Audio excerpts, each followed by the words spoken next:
Good morning, friends.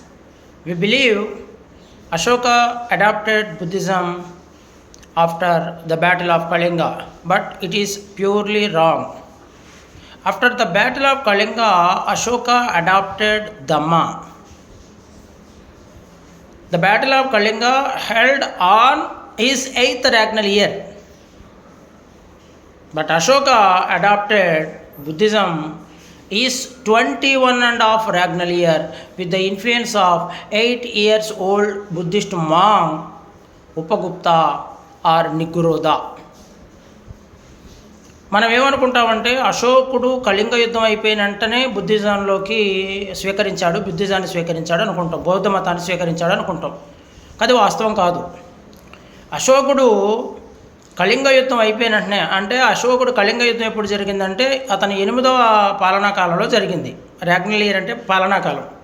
అతని 8వ పాలనాకాలంలో కళింగ యుద్ధం జరిగింది. 8వ పాలనాకాలంలోనే ఆయన ధమ్మను స్వీకరించాడు. ధమ్మ అంటే ధర్మము, అశోక ధమ్మ అంటాం మనం దాన్ని.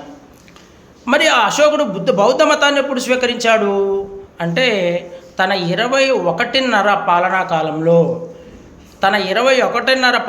కాలంలో అశోకుడు మరి ఈ యొక్క 8 ఏళ్ల బాలబౌద్ధ సన్యాసి అయినటువంటి ఉపగుప్తుడి యొక్క